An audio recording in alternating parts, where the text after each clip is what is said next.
Hello बच्चों, आप सभी को मेरा नमस्कार।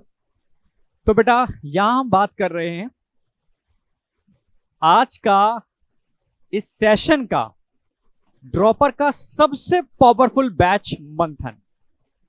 तो कुछ मैं मंथन से रिलेटेड आपसे डिस्कस करूंगा, कुछ बातें जो 2025 में उसको क्रैक करने के लिए बहुत बहुत असेंशियल हैं, आपको समझनी होगी थोड़ी सी। ठीक है, मैं बिल्कुल जेन्युइन बात करूंगा, एकदम मतलब ट्रांसपेरेंट, कहीं कुछ भी नहीं। ठीक है, मतलब देखो, मैं बस ये मानता हूं कि आपको अपने ऊपर ट्रस्ट होना चाहिए। ठीक है, अगर आपको अपने ऊपर ट्रस्ट है, मुझे कोई फर्क नहीं पड़ता दुनिया क्या कह रही है। ठीक है, मुझे फर्क पड़ता है कि मैं अपने से क्या कह रहा हूं, मैं सही डायरेक्शन में चल रहा हूं या नहीं चल रहा। मुझे फर्क पड़ता है कि मैं अगर कमिटमेंट कर रहा हूं तो ईमानदारी से उस पर काम कर रहा हूं या नहीं कर रहा हूं। ये मैं आपसे भी कहूंगा। ठीक है, जब भी आप डॉक्टर बनोगे, बस आप इतना फोकस करना कि आप सही डायरेक्शन में काम कर रहे हो। दुनिया क्या कह रही है कोई फर्क नहीं पड़ता इन चीजों से। ठीक है, आपका सेटिस्फेक्शन अपने से सबसे इंपॉर्टेंट रोल प्ले करता है, आपका अपने से कमिटमेंट ये सबसे इंपॉर्टेंट रोल प्ले करता है, वो होना चाहिए। इसलिए यहां पर मोस्ट ट्रस्टेड टर्म इसलिए यूज किया क्योंकि देखो, अगर मेरी आप पास्ट लाइफ देखोगे, मैंने आज तक ना तो किसी बच्चे को कभी डाइवर्ट किया, एग्जैक्ट जेन्युइन, चाहे मेरा लॉस क्यों ना हो, कुछ भी हो, मेरे कोई फर्क नहीं पड़ता। ठीक है, अगर कोई मुझ पर ट्रस्ट करता है तो मैं अपना 100% दूंगा। हाँ, दुनिया क्या कहती है मुझे फर्क नहीं पड़ता। ठीक है, क्योंकि ऑफलाइन ऑनलाइन में यही डिफरेंस है। अगर ऑनलाइन की बात करते हैं तो यहाँ हमारे और आपके बीच में एक टेक्नोलॉजी होती है जो हाइड है, हिडन है। ठीक है, उसमें कोई कुछ भी फेरबदल कर सकता है। रही कमेंट की बात, जो आजकल जैसे लोग कमेंट से इन्फ्लुएंस होते हैं, अगर मैं ही किसी को 500 रुपए बिठा दे करके बिठा दूं कि यार एमडी सर के लिए ओपी ओपी लिखो, या एमडी सर के लिए पॉजिटिव बातें लिखो, या एमडी सर ही सब कुछ यही लिखो बस। ठीक है, अगर आप उन कमेंट से जो किराए के टट्टुओं से लिखवाए जाते हैं उनसे इन्फ्लुएंस होते हो, तो आप, ये आपका मैटर है। ठीक है, या आप में खुद का अंडरस्टैंडिंग पावर है, आप खुद समझदार हो कि क्या सही है क्या गलत है, कौन मेरे लिए ट्रस्टेड है कौन मेरे लिए ट्रस्टेड नहीं है। ये डिसीजन आपको लेना पड़ेगा पूरी लाइफ में। मैं बात यहाँ की नहीं कर रहा, ये मैं जो भी बात करता हूँ ना पूरी लाइफ को लेके करूंगा। ठीक है, क्योंकि ये लाइफ यहाँ से चालू नहीं होती, मतलब बहुत कुछ है, अभी आगे बहुत कुछ है। ठीक है, और आपको बहुत सारे फेज, खाली सिलेक्शन ही नहीं है आपका टारगेट। सिलेक्शन के बाद एमबीबीएस करोगे, एमबीबीएस के बाद पीजी करोगे, आगे जाकर के चीजें बढ़ेंगी। ठीक है, तो ये ट्रस्ट फैक्टर का मतलब है आपका अपने से कमिटमेंट। मेरे सामने दो रास्ते हैं, एक सिंपल रास्ता भी है, एक टिपिकल रास्ता भी है। हाँ, टिपिकल रास्ता नो डाउट टिपिकल है, ठीक है, बट सुकून है। आप जब मेहनत करते हो, ठीक है, तो उसका रिजल्ट बहुत बेहतरीन मिलता है। तो बस मैं यही कहूंगा, जो टीम आपको मिल रही है इस बैच में, वो ट्रस्टेड इसलिए कह सकता हूं क्योंकि ये बहुत डेडिकेटेड और मेहनती और बहुत ज्यादा मतलब हार्ड वर्किंग टीम है सारी के सारी। मैं यही कहूंगा, कंटेंट के लिए मुझे कहने की जरूरत है ही नहीं। ठीक है, समय के संग परिवर्तन होता है, और जो परिवर्तन कर लेता है वो प्रकृति उसको आगे बढ़ने का मौका भी देती है।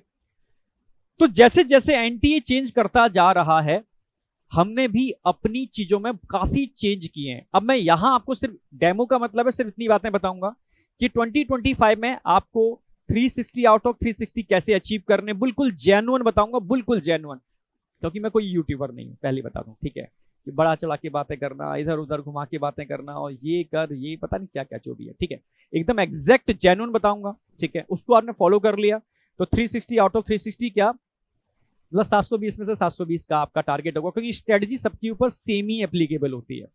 रही कंटेंट की बात, तो कंटेंट के अंदर जूलॉजी में मैं पूरा दे रहा हूं आपको, बहुत अपना बेस्ट से बेस्ट दूंगा। और इस बार जो फीचर है, बेस्ट फीचर जो इस बार आया है, जो हम लोग मेहनत कर रहे हैं, मतलब फिर से हमने हार्डवर्क चुन लिया, और इस बार हम पूरी एनसीईआरटी को एक मैजिकल वे में, एक अलग तरीके से, बिल्कुल कंसाइज फॉर्म में, मतलब एक कह सकते हो कि यहां पर समरी की फॉर्म में हम लेकर के आ रहे हैं। उसका मैं एक छोटा सा डेमो या बस वही दिखाने आया हूं। एक प्रॉपर मैं पूरा लेक्चर दूंगा आपको, उस लेक्चर की समरी कैसे होगी, ठीक है, कैसे रिप्रेजेंट करेंगे, कैसे वो एनसीईआरटी की लाइन टू लाइन को फॉलो करती है। क्लियर है, वो बस डेमो है, जो एक new time to time change जरूरी है। अगला यहां जो हम फॉलो करने वाले हैं, अगर मैं बायो की बात करूं तो मैं जो न्यू एनसीईआरटी है उसकी लाइन टू लाइन फॉलो करूंगा, नंबर 1। नंबर 2, जो टॉपिक एनसीईआरटी में नहीं है पर एनएमसी या एनटीए, जो एनएमसी ने अपना एक पीडीएफ दिया है उसमें दे रखे हैं वही नीट के पेपर में भी, जो नीट का फॉर्म भरते हो ना उसमें टॉपिक्स लिखे हुए थे सेम वही, जो एनसीईआरटी में नहीं है वहां पर है वो उनको एड ऑन कर दूंगा यहाँ पर, ठीक है। वो जरूरी है क्योंकि रिस्क नहीं लेना, 360 आउट ऑफ 360 पर ही काम करना। इस बार भी अगर आप बच्चे देख रहे हो तो जिन बच्चों के जूलॉजी में सिलेक्शन हुआ नहीं हुआ एक अलग बात है, जूलॉजी के अंदर कितने मार्क्स आए आप कमेंट में जरूर लिखना। और एक बात ध्यान रखना, सिलेक्शन ना होना, जैसे मैं अक्सर कर बोलता हूं कि बच्चे कहते हैं सर मैं हार गया सर, अब मैं मतलब नहीं हो पाएगा, बट आप ईमानदारी से बताओ आपने मेहनत की उसका रिजल्ट तो मिलेगा, ये मतलब मैं दिल से बोल रहा हूं रिजल्ट मिलेगा, वो किसी न किसी फॉर्म में मिले आपको, 100% मिलेगा रिजल्ट। हो सकता है मेडिकल फील्ड में ना मिले, किसी दूसरे फील्ड में मिले, आप बेहतरीन टीचर बन जाओ, बेहतरीन बायोटेक्नोलॉजिस्ट बन जाओ, बेहतरीन बहुत सारी चीजें, ये चीजें बेकार नहीं जाती, कोई चीज बेकार नहीं जाती। अगर आपने डेडिकेशन से ईमानदारी से मेहनत की है तो उसका रिवर्ट मिलेगा ही मिलेगा, ये गारंटी है। इसलिए मैं कहता हूं कि देखो दो तरीके की थॉट प्रोसेस होती है, एक मैं हार गया, ठीक है, अब मैं फिर से स्टार्ट कर रहा हूं, आप समझ रहे हो ना, क्या मुझसे हो पाएगा? तो पहले थॉट प्रोसेस चेंज करो, अपनी हार को हार ना बोलकर के अपना एक्सपीरियंस बोलो, यार मैंने सीखा है, यार हारा तो नहीं हूं, मैंने सीखा है, ईमानदारी से मेहनत की थी, मैंने सीखा है, अब जो मैंने सीखा है, जो लर्न किया है उसको मैं आगे यूटिलाइज करूंगा। अगर आपकी थॉट प्रोसेस ये होगी जो सीखा है उसको मैं यूटिलाइज करूंगा, तो आपको बढ़ने से कोई रोक नहीं सकता, टारगेट तक पहुंचने से कोई रोक नहीं सकता। अगर आपने अपने अनकॉन्शियस माइंड को बिलीफ दिला दिया कि मैंने अब तक जो सीखा है उसको मैं यूटिलाइज करूंगा, मैं हारा नहीं हूं, मैंने लर्न किया है, पर सही समय नहीं आया, हो सकता है नेक्स्ट ईयर मेरा समय हो, ठीक है। क्योंकि देखो हार और जीत लाइफ के दो पड़ाव हैं, ये ध्यान रखना, हार से कभी डरना मत और जीत में बाबरे मत हो जाना। पहले बोलते रहो, हार से कभी डरना मत, जीत में बाबरे मत हो जाना। डरने का मतलब है अगर हार मिल रही है, मैंने कहा लाइफ के दो पड़ाव है, ये मिलेगी, ये भाई स्टेप एक, भाई ये लाइफ का जो ट्रेन चल रही है वो बहुत सारे स्टेशन आते हैं, कहीं आप हारोगे, कहीं आप जीतोगे, फिर कहीं हारोगे, फिर कहीं जीतोगे, पर हार में अगर डिमोटिवेट हो गए तो आगे जीतने का चांस खत्म हो जाएगा। हार का मतलब है मैंने लर्न किया, मैंने सीखा, और जो सीखा है उसको मैं अप्लाई करूंगा और बेटर तरीके से आगे बढ़ूंगा। तो ये पॉजिटिव थॉट्स लेकर के आने पड़ेंगे आपको, क्योंकि अनकॉन्शियस माइंड में जो चीजें होती हैं वही आपको मतलब आपके ऊपर एक फोर्स लगाती हैं और डिराइव करती हैं आपको उस डायरेक्शन में।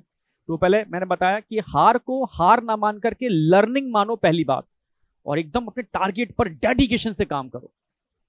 और ये जरूर दिमाग में रखना कि अगर आप नीट में एंटर कर रहे हो, नीट की तैयारी कर रहे हो, जो फ्रेशर बच्चे हैं, तो अपना कारण ढूंढो, भी कारण तो होगा, भाई किसी ने कह दिया नीट की तैयारी कर ले तो नीट की क्यों कर ले, 50 चीजें और भी तो हैं, तो कुछ ना कुछ तो कारण आपका होगा, उस कारण को लिखो अपने सामने कि ये कारण है इसलिए मैं इसकी तैयारी कर रहा हूं, और अपना इस कारण को पूरा करने के लिए इसको सेलेक्ट मतलब उसमें सिलेक्शन लेकर के ही रहूंगा, एंटर करके ही रहूंगा। क्योंकि बहुत सारे फील्ड है, बस ये एक ऐसा फील्ड है मतलब जो बहुत ज्यादा इमोशन से भरा हुआ है। मतलब आप सोचो हम इंसान हैं, और इंसान मतलब एक ऐसा फील्ड जहां पैसा मायने नहीं रखता, यहां मतलब आप सोचो आपके हाथों में अगर किसी इंसान की लाइफ आपके हाथों में हो, उसके इमोशन आपके हाथों में हो, ठीक है, आप समझ रहे हो, लाइफ का कोई मतलब कह सकते हो अपना कोई परिवार का कोई फैमिली का मेंबर है, उसकी लाइफ अगर कहीं ऐसी कंडीशन पर है, तो आप भगवान किसको, भगवान से दुआ तो करोगे, पर डॉक्टर के आप हाथ जोड़ोगे कि कैसे भी करके बचा लो, आप समझ रहे हो। तो मतलब आप कितने मतलब एक ऐसे मतलब फील्ड से जुड़ रहे हो जो हाईली इमोशन और मतलब बहुत ज्यादा यार, बहुत केयरिंग, बहुत ज्यादा मतलब, इसलिए मैं कहता हूं जब भी इस फील्ड में एंटर कर रहे हो तो ध्यान रखना, मैं जो करूंगा ईमानदारी से करूंगा, ठीक है। अगर आप ईमानदारी से काम करोगे, अपना 100% दोगे, तो पैसा ऐसा तो आपको मिल ही जाएगा, ठीक है। आप समझना मेरी बात जो मैं कहना चाह रहा हूं, तो बस ठीक है, बस ध्यान रखो, पहले तो अपने को खुद को पॉजिटिव करो कि मैं इस फील्ड में एंटर कर रहा हूं, ठीक है, पूरी डेडिकेशन के साथ कर रहा हूं, पूरी ईमानदारी से काम करूंगा, अगर ईमानदारी से काम करूंगा तो रिवर्ट मुझे नेचर जरूर देगी, वो किसी भी फॉर्म में दे, ये दिमाग में बैठा लो।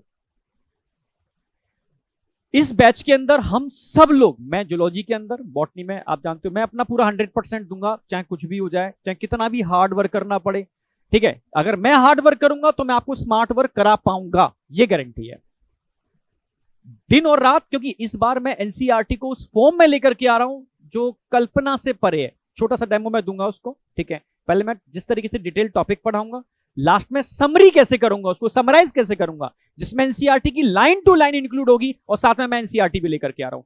यहां से आपको एकदम क्लियरिटी मिलेगी कि वास्तव में ये लोग वाकई में डेडिकेशन से अपना काम करेंगे, मेहनत करेंगे, और ट्रस्ट तो करना पड़ेगा। मैंने बोला ना, ट्रस्ट तो आपको करना पड़ेगा, क्योंकि अगर बैक देखोगे कहीं ट्रस्ट नहीं तोड़ा। कमेंट लोग क्या करते हैं, मुझे कोई फर्क नहीं पड़ता, राय के टट्टुओं को उठा के मैं कुछ भी करवा सकता हूं, कुछ भी जो कर रहे हैं लोग ऑनलाइन के अंदर, आप समझ रहे हो ना। मतलब वो कहते हैं कि मेरे हाथ में पावर है, अगर मेरे पास 200 लोग हैं तो मैं किसी को भी बर्बाद कर सकता हूं। 200 लोग हैं जो कमेंट के थ्रू, मतलब अगर आप इन्फ्लुएंस होते हो उनसे, ठीक है। तो इसलिए कह रहा हूं, कभी ये यहां इस फील्ड की बात नहीं कर रहा, ये हर जगह है। जब आप मेडिकल फील्ड में जाओगे तो वहां सेम चीजें मिलेंगी, आप समझ रहे हो, सेम चीजें मिलेंगी।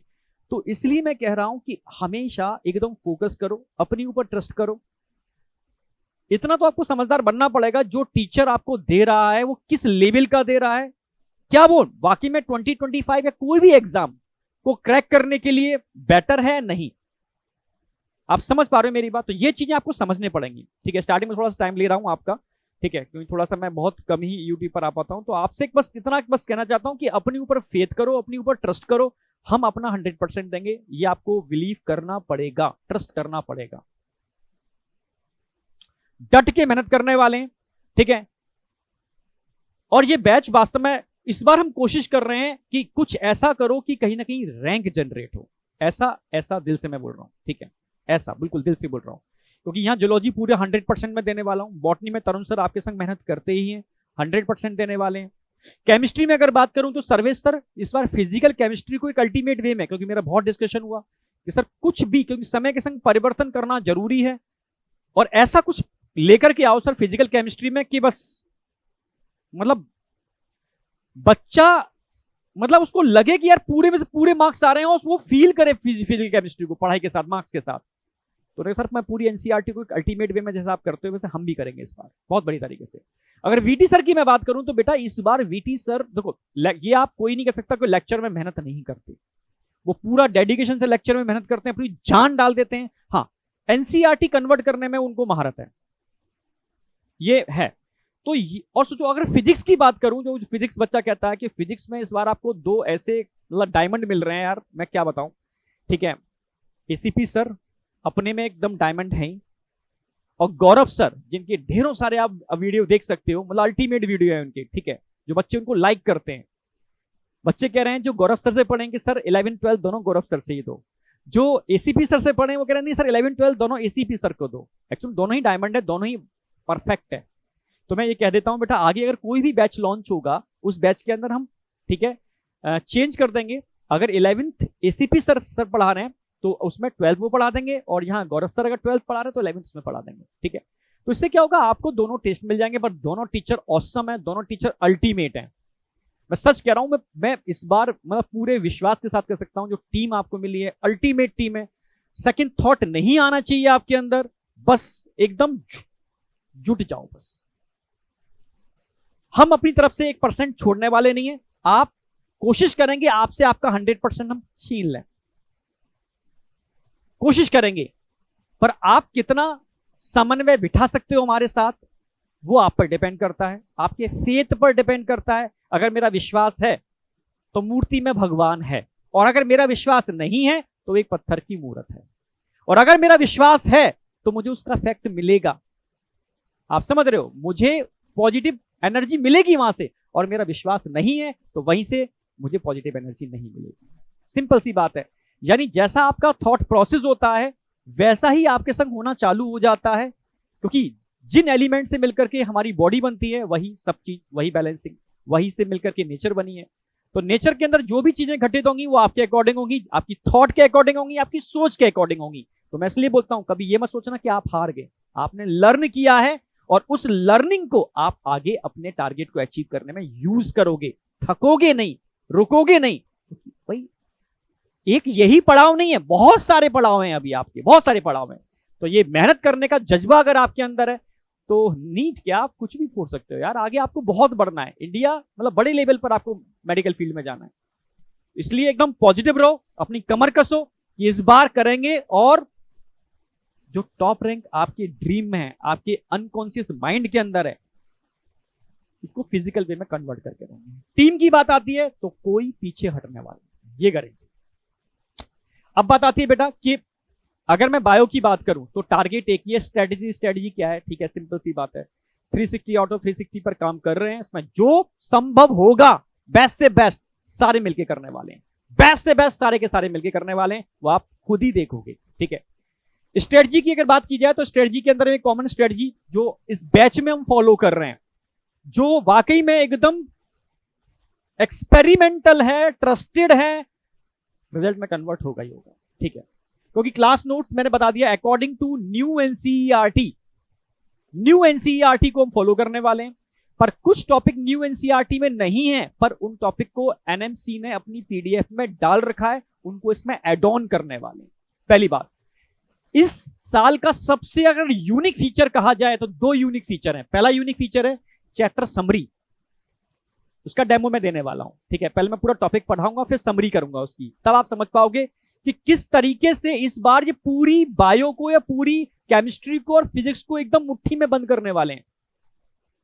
फिजिक्स में मेरा डिस्कशन हुआ कि फिजिक्स में आपको हम, ठीक है, फॉर्मूला की कॉपी बनवाएंगे, हर फॉर्मूले के एप्लीकेशंस कैसे होते हैं, यानी पूरे की पूरी हम सब सारे सिलेबस को मुट्ठी में कन्वर्ट कर देंगे। वो आप बैच में आप समझ पाओगे किस लेवल पर काम करने वाले हैं। यहां हम चैप्टर पढ़ाएंगे आपको प्रॉपर तरीके से बिल्कुल बेसिक से पढ़ाएंगे। मतलब मैं यहां तक की गारंटी देता हूं कि अगर आपके पेरेंट्स भी मेरे लेक्चर देखते हैं, बिल्कुल नहीं पढ़े वो, तो वो मास्टरी, बायो में मास्टरी मैं करा दूंगा, ये गारंटी है।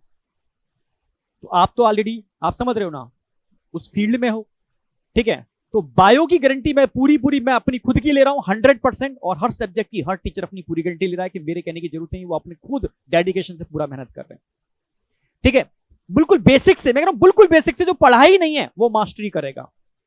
जो ड्रॉपर 500 प्लस मार्क्स लेकर के आ रहा है, उसी के लिए ये हमने ऐड किया चैप्टर समरी। ये समरी इतनी मैजिकल होगी, यहां एनसीईआरटी को हम डायग्राम, फ्लो डायग्राम में एक अल्टीमेट वे में, एक बिल्कुल कंसाइज फॉर्म में, एक ऐसी कंसाइज फॉर्म जिसमें फ्यूचर में आने वाले क्वेश्चन ऑलरेडी हमने मेंशन किए हुए हैं उसके अंदर, एक ऐसा पैटर्न जिसमें एनसीईआरटी की लाइन टू लाइन एक मैजिकल वे में इंक्लूड होगी, या तो डायग्राम होंगे या फ्लो डायग्राम की फॉर्म में होगी, आप समझ रहे हो। साथ में पीवाईक्यू हमने इसमें इंक्लूड किए हैं। ये पीवाईक्यू आपको एकदम क्लियरिटी देंगे, यार लास्ट 4 ईयर से क्वेश्चन आ रहे हैं, ये न्यू पैटर्न है, आप कर पा रहे हो नहीं कर पा रहे, आपका कॉन्फिडेंस लेवल बिल्डअप होगा। रिवीजन के लिए जैसे मैं तो कोशिश करता ही हूं, सभी लोग कोशिश करेंगे हर लेक्चर के बाद, ठीक है, अगला लेक्चर स्टार्ट होने से पहले रिवीजन प्रॉपर एकदम तरीके से, जिससे कि वो लेक्चर एकदम आपके ब्रेन के अंदर सिनेप्स की फॉर्म में प्रॉपर सेट हो जाए। तो कंटिन्यू जब रिवीजन चलेगा, नोट्स रिवीजन, लास्ट के अंदर समरी विद पीवाईक्यू। देखता हूं कमांड कैसे नहीं होती। एनसीईआरटी पूरा एक बैच डिजाइन किया है, जिस एनसीईआरटी बैच में हम एनसीईआरटी लाइन वाइज लाइन कराएंगे, आपको एकदम बच्चों जैसी लगेगी एनसीईआरटी जब ये फॉलो कर लोगे तो, मैं सच कह रहा हूं, ठीक है। उसमें एनसीईआरटी की समरी भी इंक्लूड करेंगे, और साथ में क्वेश्चंस भी एनसीईआरटी के जहां जहां रिक्वायर्ड होते हैं वो सारे यूज करेंगे, एग्जाम्पलर वगैरह, जिसके एनसीईआरटी पर एकदम मास्टरी हो जाए। इतना जब कर लोगे आप तो सीधी सी बात है, क्वेश्चन प्रैक्टिस एनसीईआरटी बेस्ड ही रहेंगे लेटेस्ट पैटर्न के अकॉर्डिंग। यहां मैंने बताया अगला जो अल्टीमेट हम यूनिक फीचर लेकर के आ रहे हैं वो पेडागोजी है। कैसे समझाता हूं मैं, एक तो डीपीपी विद सॉल्यूशन दे रहे हैं हम लोग, ठीक है। दूसरा प्रैक्टिस शीट दे रहे हैं, इसमें एआर की, मैचिंग की, ठीक है, डिफरेंट टाइप के स्टेटमेंट बेस्ड क्वेश्चन की भी शीट्स होंगी, और ऑप्शन बेस्ड जो लेटेस्ट इस साल आने की प्रोबेबिलिटी है उस टाइप के क्वेश्चंस भी होंगे, जिससे आपकी डिफरेंट तरीके से एनसीईआरटी की लाइनों की प्रैक्टिस हो डिफरेंट पैटर्न्स के क्वेश्चंस के अंदर, ठीक है। इसके अलावा तत्वा स्टडी मटेरियल आपको दे रहे हैं, बहुत अल्टीमेट है। मतलब अब आप देखो, मतलब आपको समझना होगा, कई जगह हम लोग क्या करते थे, समझ रहे हो, उनको फिजिकल फॉर्म में ही दे पाते थे, पीडीएफ फॉर्म में नहीं दे पाते थे। बट इस बार हमने उसको पीडीएफ फॉर्म में सारे बच्चों को फ्री ऑफ कॉस्ट देने का सोचा, जिससे कि बच्चे को ये फील रहा है कि यार मुझे स्टडी मटेरियल नहीं मिल पा रहा, या मेरे पास इतनी कॉस्ट नहीं है कि मैं स्टडी मटेरियल परचेज कर पाऊं। तो वो स्टडी मटेरियल तत्व आपको पूरा मिल रहा है, अल्टीमेट स्टडी मटेरियल है, एनसीईआरटी बेस्ड है, बहुत सब टॉपिक वाइज क्वेश्चंस मिल जाएंगे आपको, यहां से क्वेश्चन प्रैक्टिस कर सकते हो, ठीक है। और पेडागोजी तो एक अपने में अल्टीमेट फीचर है ही, ये अपने में एक अल्टीमेट फीचर ही है पूरा, जो अलग से मतलब लोग बच्चे इसको परचेज कर सकते हैं। बट अगर बच्चा इसको 1800 रुपए में परचेज करेगा, ठीक है, तो 3500 के अंदर पूरा बैच ही परचेज कर लेगा, जहां सब कुछ मिलेगा। तो तत्वा समझ रहे हो, तत्वा भी इसके अंदर है, पेडागोजी हमने इसमें इंक्लूड कर दिया है, सारा ये सिस्टम इसमें इंक्लूड है। डीपीवी विद सॉल्यूशन इतना कर लोगे आप, बताओ मतलब मेहनत तो हम पूरी करेंगे तो आपसे भी करवा लेंगे, ठीक है। कैसे बचेगा, उसकी एनालिसिस करनी है तो आपको टेस्ट देने पड़ेंगे टाइम टू टाइम। हम टेस्ट में इसमें एक टेस्ट सीरीज भी इंक्लूड कर दी है, और आगे फ्यूचर में भी कुछ हम टेस्ट डिजाइन कर रहे हैं, वो भी इंक्लूड करेंगे आगे जाकर के। बट अभी एक टेस्ट सीरीज इंक्लूड कर दी है। रूटीन क्लास टेस्ट तो उसमें होते ही हैं, एक टेस्ट सीरीज फाइनल एनालिसिस के लिए वो इंक्लूड कर दिया हमने। और प्रॉपर एनालिसिस, ठीक है, पैटर्न हम बताएंगे एनालिसिस करनी कैसे है। और जब आप अपनी सेल्फ एनालिसिस करोगे उस पैटर्न से, तो आपकी एकदम क्लियरिटी निकल के आ जाएगी, कमियां निकल के आ जाएंगी। उन कमियों पर जब काम करोगे, देखता हूं कैसे इंप्रूवमेंट नहीं होता, कैसे इंप्रूवमेंट नहीं होता। क्योंकि इंप्रूवमेंट के लिए एक सही डायरेक्शन फॉलो करनी पड़ती है। इंप्रूवमेंट के लिए आपका थॉट प्रोसेस होना चाहिए, यार मुझे इंप्रूव करना है, ठीक है। खाली मुझे पढ़ लेना ही, जैसे कई बच्चे इस बार थे, वो पढ़ते जा रहे थे, बस पढ़ते जा रहे थे। मतलब अगर आप टेस्ट नहीं दोगे बेटा, ठीक है, तो कैसे कैसे आप आइडेंटिफाई कर पाओगे कि ये कमी है, ये कमी नहीं है। तो टेस्ट बहुत जरूरी है यहां पर इसकी एनालिसिस के लिए। क्लियर है? यानी मैं अगर आपसे कहूं तो ये बैच इमोशन से भी जुड़ा हुआ है, डेडिकेशन से जुड़ा हुआ है, और बहुत हार्ड वर्क से जुड़ा हुआ है। एक एक फैकल्टी चुन चुन करके हमने इसके अंदर रखे हैं, जिससे कि आपको एकदम अल्टीमेट लेवल का, कहीं आप ये रिग्रेट फील ना करो मेरा ये टॉपिक वीक रह गया। पॉसिबल ही नहीं, पॉसिबल नहीं, ये गारंटी मैं दे रहा हूं, पॉसिबल ही नहीं है। अल्टीमेट लेवल के फीचर्स मिलने वाले हैं आपको, लाइव क्लासेस भी मिलने वाली हैं और रिकॉर्डेड क्लासेस भी मिलने वाली हैं, ठीक है। तो अगर इन सब चीजों को फॉलो कर लिया, वो हम करवा लेंगे आपसे, ठीक है, करवा लेंगे। बस फिजिकल ऑफलाइन के अंदर डंडे के बल पर करवा सकते हैं, यहां आपको बस बोल करके करवा सकते हैं, अगर आपने उन चीजों को समझा प्रॉपर सिस्टमेटिक वे में। क्योंकि मुझे पता है कि कब आपके अंदर किस टाइप की फीलिंग आती है। समय के चेंज होने से, जैसे दिवाली आती है तो उस समय ब्रेन के अंदर फ्लक्चुएशन होता है, दिसंबर जनवरी में ब्रेन के अंदर फ्लक्चुएशन होता है, और उधर मार्च आकर के ब्रेन में फिर फ्लक्चुएशन होता है। जब भी आप डाउन जाओगे इस फ्लक्चुएशन के अंदर, हम आपके संग खड़े रहेंगे, डाउन नहीं जाने देंगे। तो समय समय पर आपको, ठीक है, लेकर के चलेंगे, हाथ पकड़ के चलेंगे। बस आपको बस ब्लाइंडली फॉलो कर लिया। वैसे मैं नहीं कहता कभी किसी को ब्लाइंडली फॉलो करो, ठीक है। आप समझदार बनो, सही चीजें समझो कि सही क्या है गलत क्या है। आपको खुद समझना पड़ेगा, लाइफ आपको जीनी है। ध्यान रखना, अगर आप खुद नहीं समझोगे, किसी दूसरे के अकॉर्डिंग काम करोगे, तो आज नहीं तो कहीं दूसरी जगह एमबीबीएस के करते समय आप धोखा खाओगे, आगे धोखा खाओगे। तो समझना होगा कि सही क्या है गलत क्या है, ये आपकी खुद की अंडरस्टैंडिंग होनी चाहिए। अपने ब्रेन को इतना कैपेबल बनाना है। आप समझ रहे हो ना? बस सबसे इंपॉर्टेंट चीज यही है जो आपके टारगेट तक, आपकी मंजिल तक आपको पहुंचाएगी। नेगेटिव, अपने पास्ट को अपने साथ लेके मत चलो। अगर पास्ट को साथ लेके चलोगे तो वो बोझा आपको बढ़ने नहीं देगा आगे। आप समझ रहे हो? तो कैसे भी पास्ट को हटाओ, और हाँ, उस पास्ट के अंदर आपने कोई एक्सपीरियंस गेन किया है, लर्निंग की है, उसको यूटिलाइज करो ना, वो आपको पुश करेगी आगे बढ़ने के अंदर। समझ रहे हो ना? हाँ, तो अब कोई नेगेटिव थॉट नहीं होना चाहिए, एकदम पॉजिटिव थॉट के साथ, पूरी एनर्जी के साथ। ये 8-9 महीने जो मिल रहे हैं ना आपको, इसमें आपका 100% दे देंगे सर। और अगर स्ट्रेटजी को फॉलो करोगे तो देखो, मार्क्स के अंदर तो मैं पूरी गारंटी ले रहा हूं, पूरी गारंटी ले रहा हूं। और आपने फॉलो कर लिया तो इतना आएगा ही आएगा। चलो अब थोड़ा सा मैं बताऊंगा, जो नए बच्चे भी हैं, फ्रेशर, पुराने बच्चों को तो पता ही है। फ्रेशर बच्चों को, पुराने बच्चों को समरी वाला टॉपिक थोड़ा ध्यान से देखना है कि किस तरीके से सर समराइज करेंगे, किस तरीके से सर उसको रिवीजन फॉर्म में कन्वर्ट करेंगे, किस तरीके से सर वो नोट्स आपको प्रोवाइड कराएंगे, जो लास्ट टाइम पर इनको समरी नोट्स बोलते हैं। आपको एकदम अल्टीमेट हेल्प करने वाले हैं। आपको यहां से यहां रिवीजन यूं होगा, मतलब आप 4 घंटे के अंदर पूरी जूलॉजी रिवाइज कर दोगे, 4 घंटे में पूरी बॉटनी रिवाइज कर दोगे उन नोट्स की हेल्प से। वो एक अल्टीमेट तरीके से हम उसको डिजाइन कर रहे हैं, अल्टीमेट तरीके से लेकर के आ रहे हैं। वो मतलब अगर कहा जाए इस बैच का सबसे यूनिक फीचर मैंने बता दिया आपको, चैप्टर समरी विद पीवाईक्यू, जिसमें NCERT line wise line covered होगी एक अल्टीमेट वे में, अभी देख लोगे। और तीसरा पेडागोजी मैंने बता दिया। जैसे आज भाई डेमो आप बोल रहे हो, ठीक है, मैंने बताया डेमो का मतलब है कि क्या स्ट्रेटेजी रहेगी, कैसे टीचर पढ़ाएगा, किस तरीके से वो कंसेप्चुअल लेके चलेगा। क्योंकि बायो रटने की नहीं होती, मैं पहले ही बोल दे रहा हूं, बायो समझने की होती है, बायो फील करने की होती है। उसमें जूलॉजी जो टॉपिक है वो आपका मेन टॉपिक होता है, जो आपके आफ्टर सिलेक्शन हमेशा आपके साथ रहता है। तो ये कंसेप्ट बच्चे कहते हैं कि सर आज भी साथ हैं, और मैं दिल से बोल रहा हूं और गर्व से बोल रहा हूं कि इस बार भी मेरे बच्चे 170+ मार्क्स मैक्सिमम बच्चे लेकर के आए हैं। मैक्सिमम बच्चे आप समझ रहे हो, मैं मतलब लाइन लगी हुई है इतने कमेंट्स की कि हाँ सर 170 प्लस है, 170 प्लस है, तो मुझे इसका गर्व है, मैं प्राउड करता हूं कि अपना डेडिकेशन का जो रिजल्ट है, रिफ्लेक्शन है, वो आपके रिजल्ट में देखने को मिलता है। तो वो मुझे एनर्जी देता है, मुझे मोटिवेट करता है कि हाँ मुझे और बेटर करना है, और बेटर करना है, और मैक्सिमम मास लेवल पर इन मार्क्स को बेटर लेवल पर इंप्रूव करना है।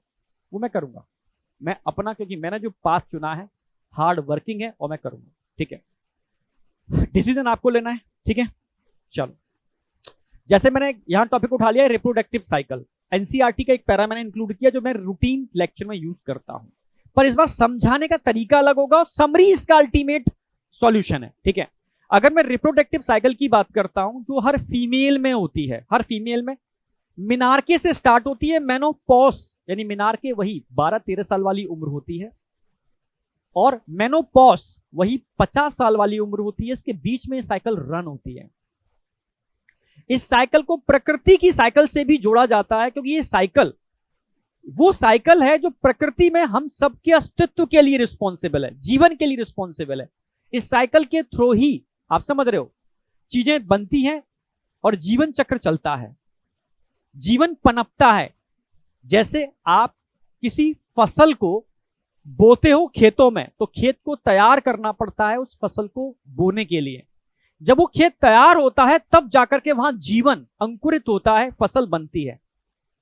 तो ये प्रोसेस जो है ना उस खेत को तैयार करने की, इस जीवन को अंकुरित करने की, वही ये प्रोसेस यहां पर है जो प्रकृति की हर प्रोसेस से कनेक्टेड है। बहुत सारी, अगर इसको आप कनेक्ट करोगे, बहुत सारी प्रोसेस से कनेक्टेड है। ठीक है, ये हर, ध्यान रखना, प्राइमेट्स के अंदर रन होती है। ठीक है, हर प्राइमेट्स के अंदर, प्राइमेट्स में कौन कौन आते हैं, मंकी भी आ जाते हैं, एप भी आ जाते हैं, और ह्यूमन बीइंग तो आते ही आते हैं।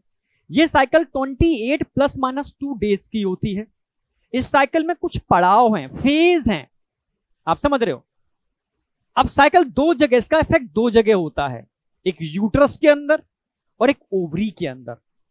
उन पड़ाव और फेजेस के बेस पर इसको हम कई पार्ट में डिवाइड करते हैं, मेनली 4 पार्ट में डिवाइड करेंगे। ठीक है, उसका बेसिक मैं समझाता हूं, साइकिल चलती कैसे है, कहां कहां चलती है। जैसे मान लो ये हाइपोथैलेमस और पिट्यूटरी है, ये साइकिल को रेगुलेट करने वाला है। इस साइकिल का जो इफेक्ट देखने को मिलेगा वो ओवरी में देखने को मिलेगा और यूट्राइन वॉल के अंदर देखने को मिलेगा। आप समझ रहे हो, ओवरी में देखने को मिलेगा और यूट्राइन वॉल के अंदर देखने को मिलेगा। 12-13 साल से ये साइकिल स्टार्ट होती है और 50 साल तक ये साइकिल चलती है, 50 ईयर तक की फीमेल्स के अंदर। आप समझ रहे हो। अब कैसे रन होती है, यूट्राइन वॉल और, ठीक है, ओवरी पर इसका क्या इफेक्ट पड़ता है, किस तरीके से ये यूट्रस को लायक बनाती है जो जीवन को अंकुरित करे। आप समझ रहे हो, अब समझने की कोशिश करना। ठीक है, बिल्कुल बेसिक से करा रहा हूं। अगर ये हाइपोथैलेमस है,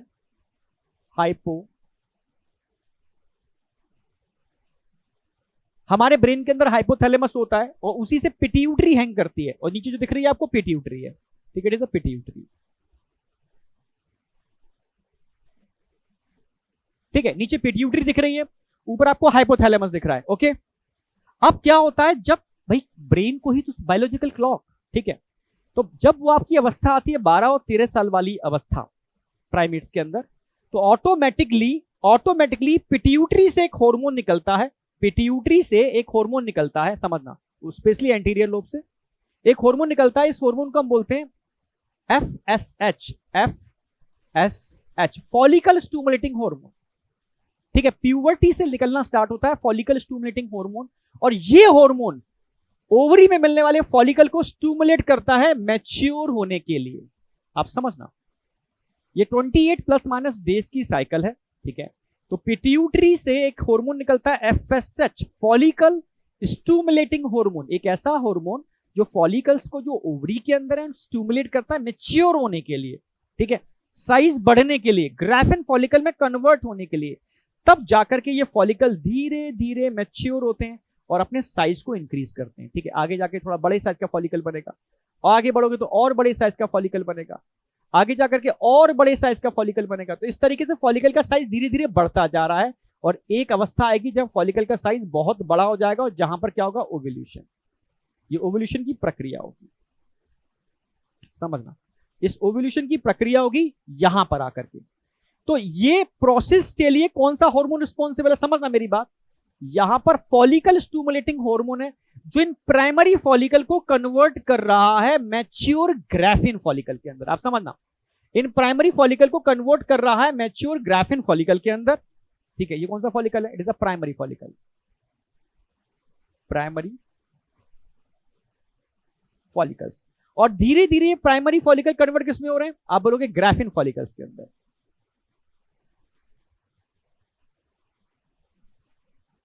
ग्राफिन फॉलिकल्स। तो इस हार्मोन के इफेक्ट से, ठीक है, आप समझना, ये धीरे धीरे फॉलिकल मैच्योर होते हैं, ठीक है, और अपने साइज को इंक्रीज करते जाते हैं। तो प्राइमरी फॉलिकल का कन्वर्जन किसमें हो रहा है? ग्राफिन फॉलिकल में, और साइज बढ़ता जा रहा है। और इन सब फॉलिकल की अगर बात करूं ना, ये फॉलिकल एक हार्मोन रिलीज करते हैं जो फीमेल का मेन हार्मोन होता है, एस्ट्रोजन। तो एस्ट्रोजन का मेन सोर्स क्या होता है आपसे पूछे तो आप बोलोगे यही फॉलिकल्स मेन सोर्स है। इन सारे फॉलिकल से, चाहे कोई भी हो, primary, secondary, tertiary, Graafian follicle, इन सभी से एक हार्मोन निकलता है, इसको बोलते हैं कि एस्ट्रोजन।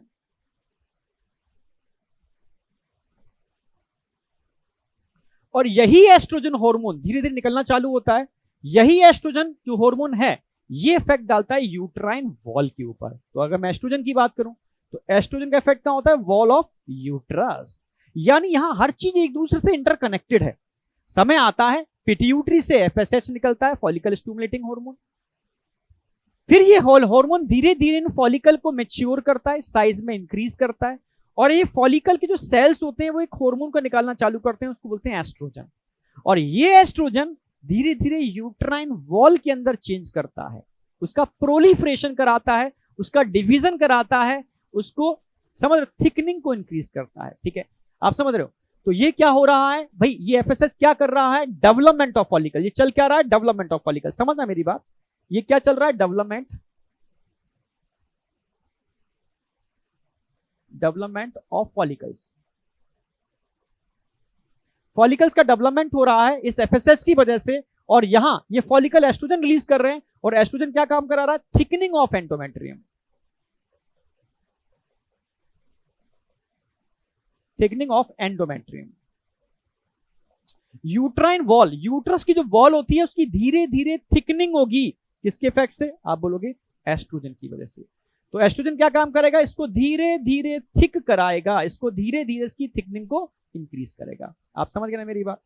तो एस्ट्रोजन की वजह से ही इस एंडोमेट्रियम की थिकनिंग हो पाती है, इस एस्ट्रोजन की वजह से। समझ रहे हो? थिकनिंग का मतलब है प्रोलिफरेशन, डिवीजन हो रहा है एंडोमेट्रियम का, डिवीजन या प्रोलिफरेशन ऑफ एंडोमेट्रियम भी बोल सकते हो, प्रोलिफरेशन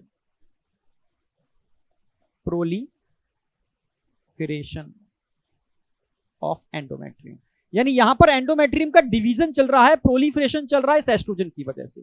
तो हर चीज एक दूसरे से कनेक्टेड है, समझ रहे? पिट्यूटरी एफएसएच निकाल रही है, एफएसएच फॉलिकल को मैच्योर कर रहा है, डेवलपमेंट कर रहा है। जैसे जैसे इनका डेवलपमेंट होता जाएगा, एस्ट्रोजन का निकलना बढ़ता जाएगा, और यूट्राइन वॉल की थिकनिंग होती जाएगी, जो बहुत एसेंशियल है इम्प्लांटेशन के लिए, यानी उस फर्टिलाइज एग के जुड़ने के लिए, जहां पर एम्ब्रियोजेनेसिस होगी या एक भ्रूण एम्ब्रियो का डेवलपमेंट होगा। ठीक है, उसके लिए ये, समझ रहे हो, पृष्ठभूमि तैयार हो रही है।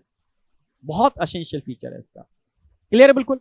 अब एक समय आएगा जिस समय इस पिट्यूटरी से एक और हार्मोन निकलेगा, इसको बोलते हैं एलएच, ल्यूटिनाइजिंग हार्मोन। कौन सा हार्मोन? Luteinizing hormone. तो अगला हार्मोन कौन सा आएगा? LH, luteinizing hormone, LH luteinizing hormone. 14th day, ये पूरा मैं भी समझाऊंगा आगे।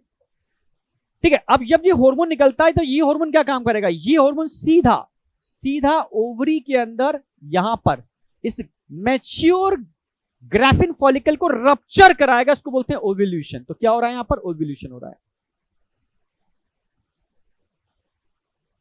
जिसकी वजह से इसके अंदर मिलने वाला सेकेंडरी oocyte यहां से बाहर निकलेगा, ये बाहर निकलेगा secondary oocyte,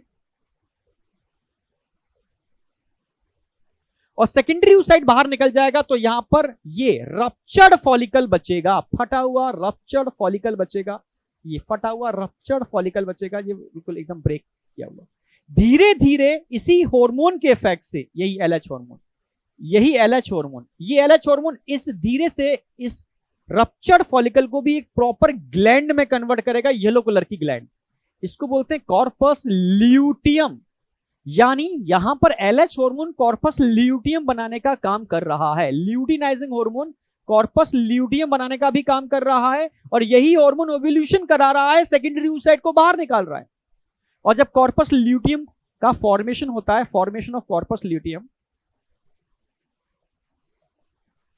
formation of corpus luteum,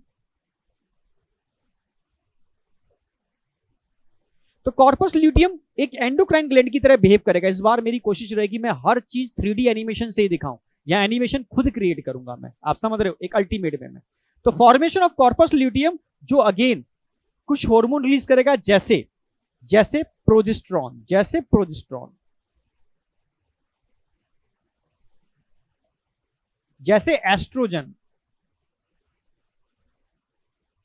मैंने बताया कि पिट्यूटरी का इफेक्ट पड़ता है ओवरी के ऊपर, ओवरी में चेंजेस होते हैं, उनसे कुछ हार्मोन्स निकलते हैं, उनका इफेक्ट पड़ता है यूट्राइन वॉल के ऊपर। क्लियर है बिल्कुल। अब यहां जो एस्ट्रोजन निकल रहा है, ये एस्ट्रोजन का काम क्या होता है? Proliferation of endometrium. तो ये एंडोमेट्रियम को और प्रोलिफरेट कराएगा, एंडोमेट्रियम की थिकनिंग को और बढ़ाएगा, पहले से भी और बढ़ा देगा, एंडोमेट्रियम की थिकनिंग और बढ़ जाएगी, एंडोमेट्रियम और हाईली प्रोलिफरेटिव हो जाएगी इसके इफेक्ट से, और हाईली प्रोलिफरेटिव हो जाएगी इसके इफेक्ट से। आप समझ रहे हो? इस एस्ट्रोजन की वजह से ये एंडोमेट्रियम और प्रोलिफरेट हो जाएगी, और डिवाइड करेगी, और थिक हो जाएगी। अच्छा, प्रोजेस्टेरॉन क्या काम करेगा? प्रोजेस्टेरॉन का काम होता है मेंटेनेंस ऑफ एंडोमेट्रियम, यूट्रस की वॉल को मेंटेन करना। तो मेंटेन करने के लिए क्या करना होगा? इसमें ब्लड सप्लाई बढ़ानी पड़ेगी। आप समझ रहे हो? तो यहां पर ब्लड वेसल्स बनने चालू हो जाएंगे, ये ब्लड वेसल्स डेंस हो जाएंगे, कॉइल्ड हो जाएंगे। जब डेंस और कॉइल्ड ब्लड वेसल्स बनने चालू हो जाएंगे, किसकी वजह से? इस प्रोजेस्टेरॉन की वजह से। तो प्रोजेस्टेरॉन क्या काम करेगा? प्रोजेस्टेरॉन इस एंडोमेट्रियम को मेंटेन करेगा, एंडोमेट्रियम को मेंटेन करेगा क्या करके? यहां पर ब्लड की सप्लाई को बढ़ा करके।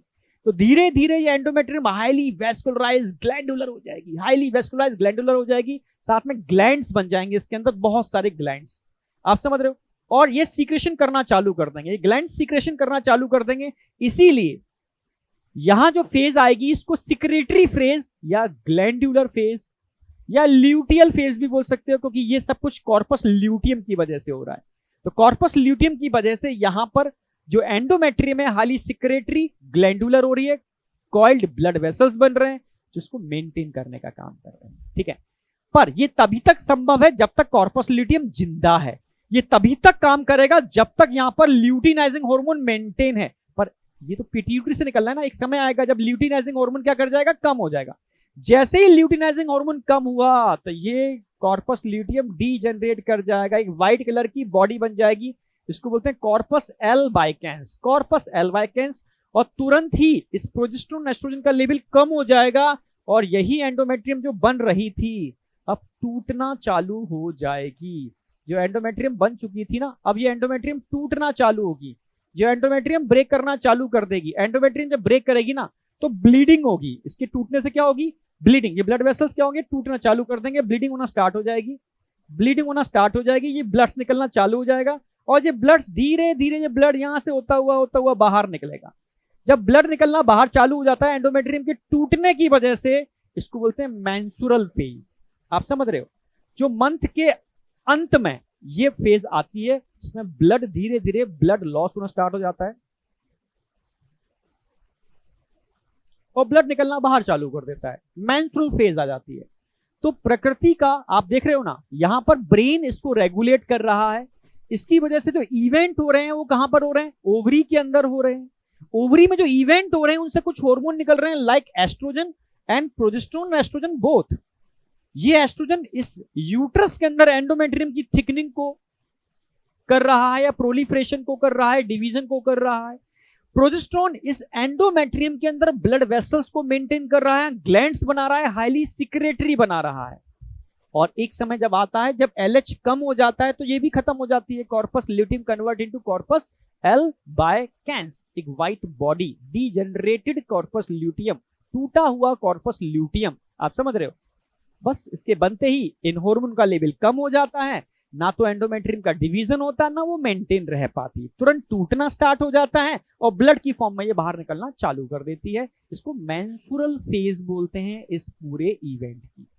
आप समझ गए? इसीलिए मैं कहता हूं कि यहां पर on the basis of ovarian cycle, जो ओवरी में प्रोसेस चल रही है, इसको 3 फेजों में डिवाइड कर सकते हो। फॉलिकुलर फेज, जिसमें फॉलिकल का डेवलपमेंट हो रहा है, ओव्यूलेशन, 14वें दिन ओव्यूलेशन हो रहा है, ल्यूटियल फेज, जिसमें कॉर्पस ल्यूटियम बन रहा है। क्लियर है? बिल्कुल। On the basis of uterine cycle, uterus में जो चेंज हो रहे हैं, उसमें मेंस्ट्रुअल फेज, जब यूट्राइन वॉल टूट के बाहर निकलती है तो मेंस्ट्रुअल फेज आती है। प्रोलिफरेटिव फेज, जिसमें एंडोमेट्रियम फिर से बनना स्टार्ट होती है, डिवीजन चालू होता है, उसकी प्रोलिफरेटिव फेज होती है। सिक्रेटरी फेज, जब एंडोमेट्रियम हाईली सिक्रेटरी और ग्लैंडुलर हो जाती है प्रोजेस्टेरोन की वजह से, तो वो फेज। क्लियर है? बिल्कुल। ये दोनों एक दूसरे के साथ साइमल्टेनियसली चलते हैं। क्लियर है? बिल्कुल।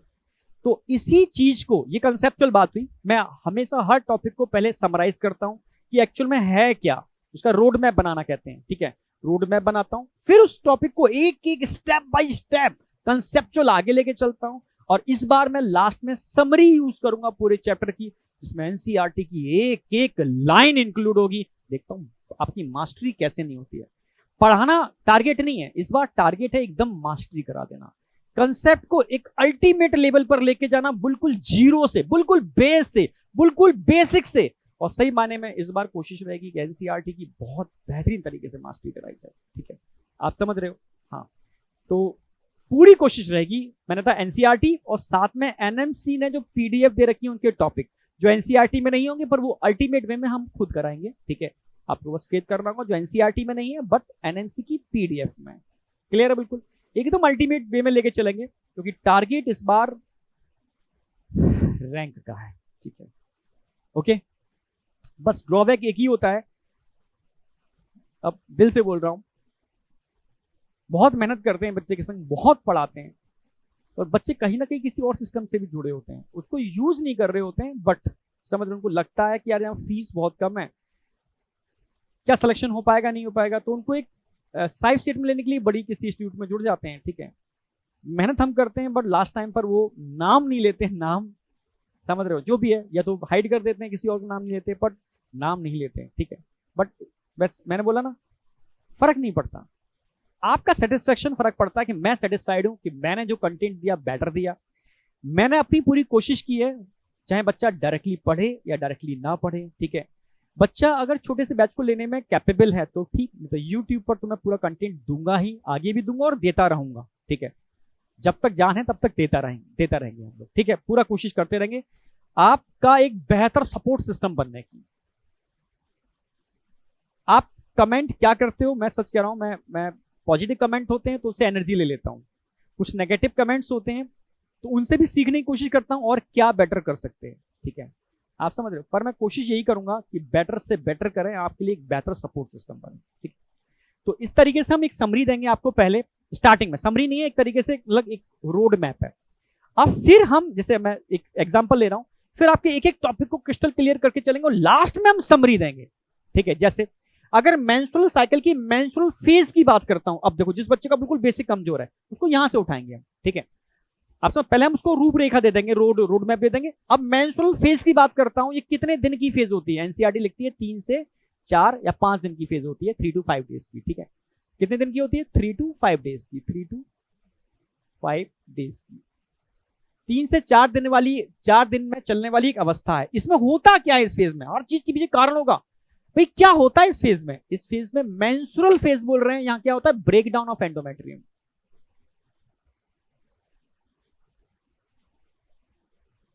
ब्रेकडाउन ऑफ एंडोमेट्रियम,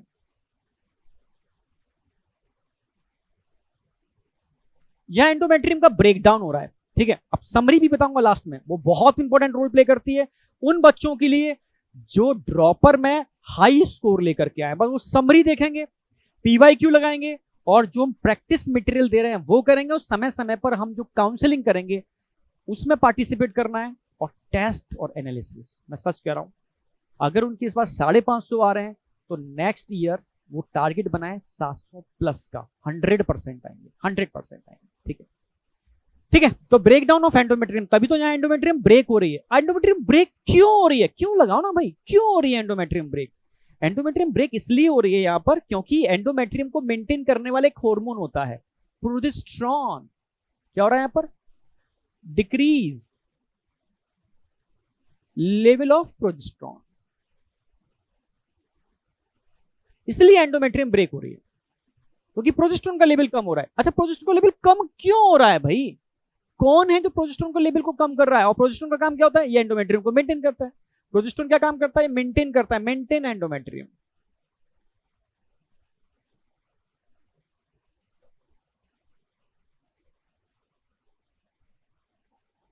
ये एंडोमेट्रियम को मेंटेन करता है, ये कम हो रहा है। कम इसलिए हो रहा है क्योंकि यहां डीजनरेशन हो रहा है। Degeneration of corpus luteum.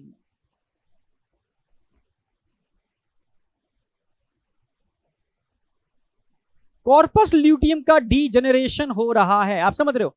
Breakdown of endometrium हो रहा है, क्यों? क्योंकि प्रोजेस्टेरोन जो एंडोमेट्रियम को मेंटेन करता है, इसका लेवल कम हो रहा है। लेवल कम क्यों हो रहा है? क्योंकि यहां डीजनरेशन ऑफ कॉर्पस ल्यूटियम हो रहा है। कॉर्पस ल्यूटियम टूट रहा है, खत्म हो रहा है, आप समझ रहे हो? अच्छा, कॉर्पस ल्यूटियम डीजनरेट क्यों हो रहा है? इसके पीछे का कारण क्या है? इसके डीजनरेशन का कारण क्या है? क्योंकि डिक्रीज लेवल ऑफ LH। कहां से? फ्रॉम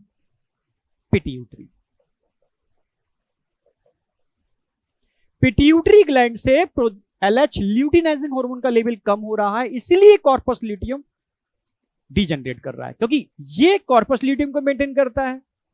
ठीक है, अगर मैं प्रोजेस्टेरोन की बात करता हूं तो ये एंडोमेट्रियम को मेंटेन करता है। प्रोजेस्टेरोन इससे निकलता है और इसको मेंटेन ये करता है। सब चीजें एक दूसरे से इंटरकनेक्टेड है। क्लियर है? बिल्कुल एक दूसरे से इंटरकनेक्टेड है। एक कम होगा दूसरा कम हो जाएगा। ठीक है, तो मेंस्ट्रुअल फेज जो 3 से 5 दिन की होती है, इसमें ब्लड लॉस होता है। ठीक है, क्यों? क्योंकि एंडोमेट्रियम ब्रेक करती है। क्यों? क्योंकि प्रोजेस्टेरोन कम हो रहा है, जो एंडोमेट्रियम को मेंटेन करता है। कम क्यों हो रहा है? क्योंकि यहां डीजनरेशन ऑफ कॉर्पस ल्यूटियम हो रहा है। क्यों हो रहा है? क्योंकि ल्यूटिनाइजिंग हार्मोन जो पिट्यूटरी से निकल रहा था, उसका लेवल डाउन हो रहा है। वो समय के हिसाब से चलता है, समय चक्र है। समझ में आया? इस फेज में क्या इवेंट हो रहे हैं? अच्छा, इस फेज में सारे हार्मोन का लेवल कम होता है। ठीक है, अगर मैं इसमें हार्मोन्स की बात करूं, ये थोड़ा एडवांस लेवल क्वेश्चन घुमा के बन सकते हैं। अगर मैं आपसे कहूं तो यहां पर प्रोजेस्टेरोन एंड एस्ट्रोजन दोनों कम होंगे। यहां पर LH एंड FSH जो पिट्यूटरी से निकलते हैं, ये भी कम होंगे। पर एक हार्मोन है प्रोस्टाग्लैंडिन।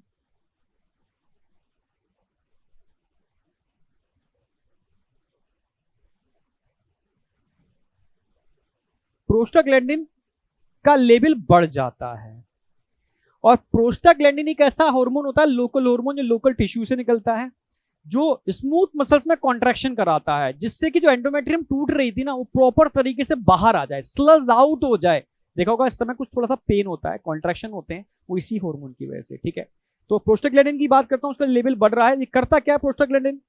लिख देता हूं मैं इसको। ठीक है, increase contraction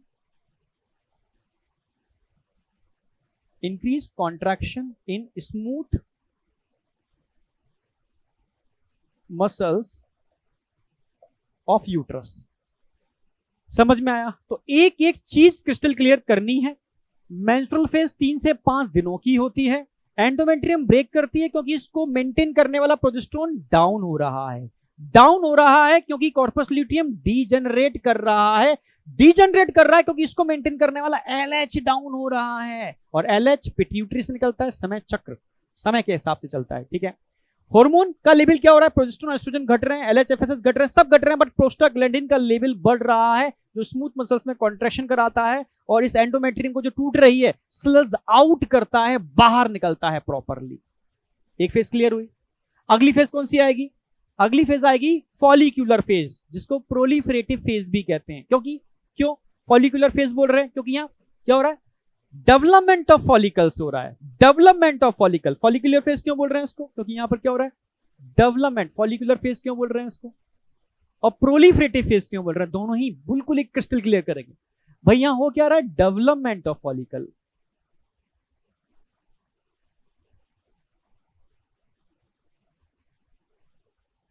development of follicles, यहां फॉलिकल्स का डेवलपमेंट हो रहा है किसके इफेक्ट से, एफएसएच, फॉलिकल स्टिमुलेटिंग हार्मोन। आप समझना मेरी बात। डेवलपमेंट ऑफ फॉलिकल का मतलब है, देखो यहां स्टार्टिंग में फॉलिकल ये था,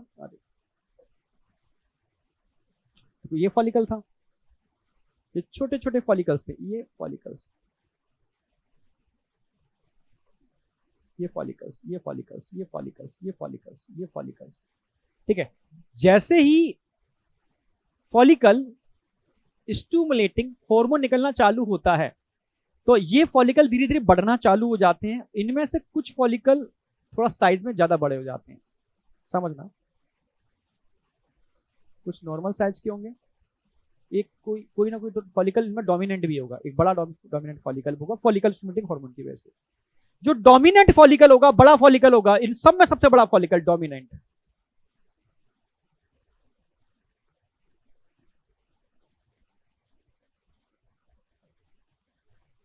जो डोमिनेंट फॉलिकल होगा वो कुछ हार्मोन निकालेगा अपने अंदर से। ठीक है, कौन सा हार्मोन निकालेगा, ये एस्ट्रोजन निकालेगा और साथ में इनहिबिन निकालेगा। समझना, एक तो इनहिबिन निकाल रहा है, इनहिबिन, साथ में एस्ट्रोजन निकाल रहा है।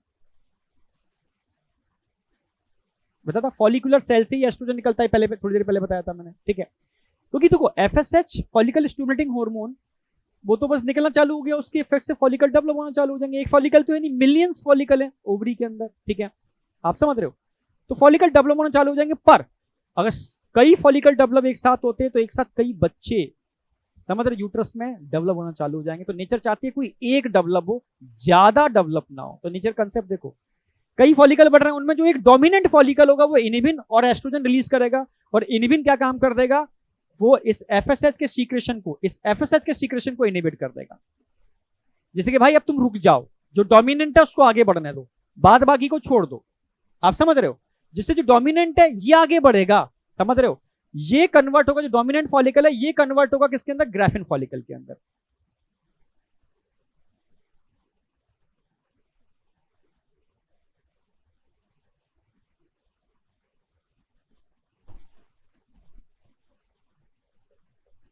ओनली डोमिनेंट फॉलिकल कन्वर्ट होगा ग्राफिन फॉलिकल के अंदर, रिमेनिंग वाले कन्वर्ट नहीं होंगे। आप समझ रहे हो, डोमिनेंट फॉलिकल ही कन्वर्ट होगा ग्राफिन फॉलिकल के अंदर, जो आगे जाकर के एक ओवा बनाएगा। ठीक है, अब यहां पर इनहिबिन ने इसको रोक दिया, एफएसएच को इसके सारे रुक गए।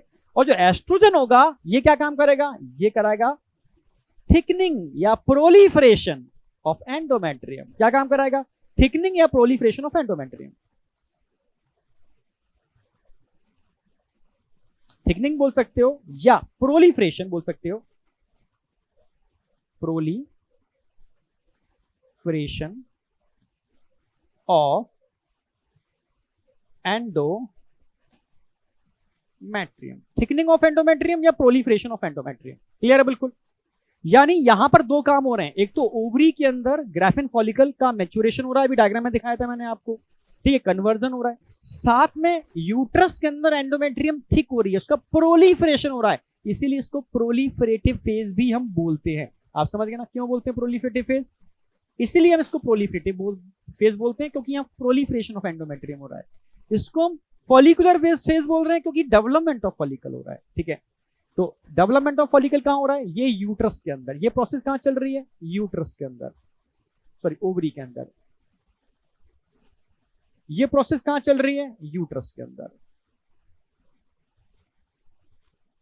आप बताओ कोई डाउट, एकदम बहुत बेसिक तरीके से समझा रहा हूं, बहुत बेसिक तरीके से, बिल्कुल सिंपल तरीके से, जीरो से स्टार्ट करेंगे और टॉप लेवल पे लेके जाएंगे। जब रूटीन क्लास में पढ़ाते हैं तो उसको पढ़ाने से पहले मैं एक्चुअली पूरा ओवरी कराता हूं, पूरा फॉलिक्यूलोजेनेसिस कराता हूं, तब मेंस्ट्रुअल साइकिल कराता हूं। तब तक तो पूरी मेंस्ट्रुअल साइकिल आ चुकी होती है, मतलब बहुत सिस्टमेटिक वे में। ठीक है, एक एक सीढ़ी दर सीढ़ी, यानी अब स्टेप पे स्टेप पर क्या करना है। ठीक है, तो ये फेज भी क्लियर हो गई। अभी स्टार्टिंग में डायग्राम बनाया था, पूरा मैच कर लो, एक एक चीज डिट्टो मैच कर रही है। एनसीईआरटी तो पूरी छपी हुई है इसके अंदर। अब अगला फेज आएगा ओव्यूल्यूशन। ठीक है, अच्छा कितने दिन की फेज होती है ये ध्यान रखना है। अगर इस फेज की बात करूं तो 6th डे से स्टार्ट होती है, 13th डे तक चलती है, 6 से लेके 13, यानी कह सकते हो लगभग 7 to 8 डेज की फेज है, 7 to 8 डेज। 7 से 8 दिनों तक ये प्रक्रिया चलती है। 1 से 5 दिनों तक वो प्रक्रिया चलती है मेंस्ट्रुअल फेज। 7 से 8 दिनों तक मतलब 6वें दिन से लेकर 13वें दिन तक फॉलिकुलर फेज। और 14वें दिन 14th day, 14th day ovulation होगा। ओव्यूलेशन कैसे होगा, एक्चुअली सही कंसेप्ट क्या है ओव्यूलेशन का, देखो यहां पर क्या होगा, ठीक है, यहां पर प्राइमरी फॉलिकल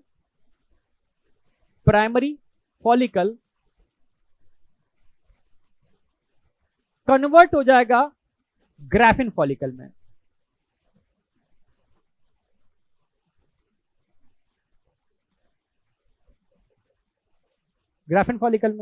और ग्राफिन फॉलिकल का साइज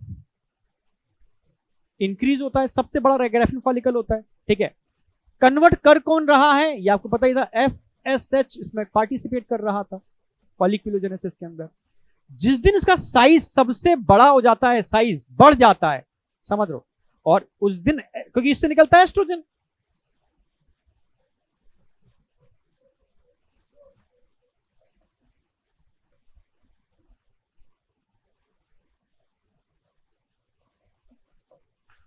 जिस दिन इसका साइज सबसे मैक्सिमम होगा उस दिन एस्ट्रोजन भी पीक पर होगा, क्योंकि जितना बड़ा साइज उतना ज्यादा एस्ट्रोजन इन्हीं से तो निकल रहा है, आप समझ रहे हो।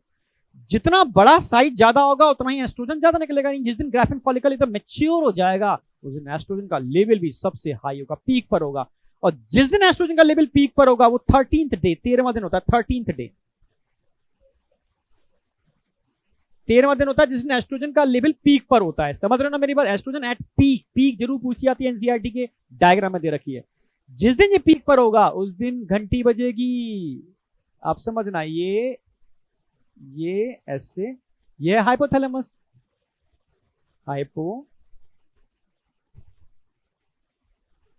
ये पिट्यूटरी, आप समझ रहे हो।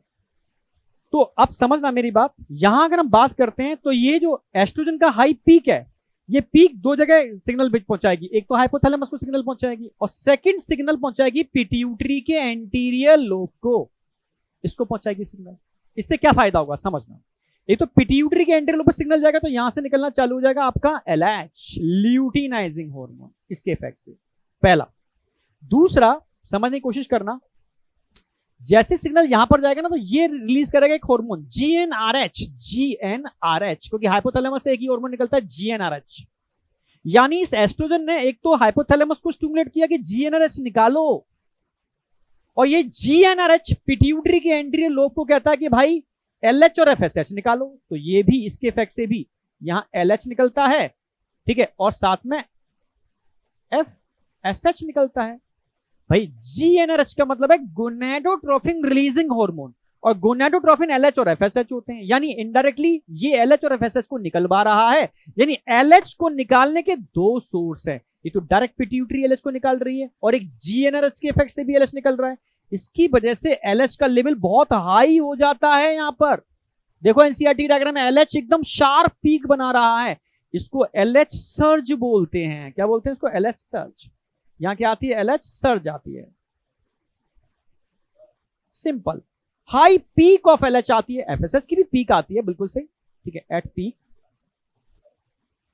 पर इसकी सर्ज आती है, समझ रहे हो, इसका दौर आता है, इसका समझ रहे हो ना, बेहतरीन लेवल का पीक आता है इसका, और यही LH सर्ज ओव्यूलेशन कराती है। तो ओव्यूलेशन एक्चुअल में LH सर्ज की वजह से होता है, ठीक है।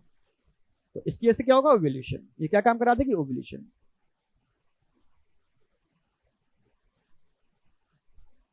अब बताओ, ओव्यूलेशन 14वें दिन होता है, तो LH सर्ज किस दिन आएगी? 14th day, 14th day. तो 14वें दिन जैसे ही LH सर्ज आएगी उसी दिन ओव्यूलेशन हो जाएगा। एकदम कंसेप्चुअल, कोई इधर उधर की बात ही नहीं करनी है कि भाई फॉलिकुलर फेज में प्राइमरी फॉलिकल ग्राफिन फॉलिकल में कन्वर्ट हो रहा है, एनसीईआरटी की लाइन, FSH करवा रहा था इसको। जैसी ग्राफिन फॉलिकल बनेगा साइज बड़ा होगा, बड़ा साइज होगा तो एस्ट्रोजन पीक पर होगा, एस्ट्रोजन पीक पर होगा तो घंटी इसकी भी बजेगी, घंटी इसकी भी बजेगी।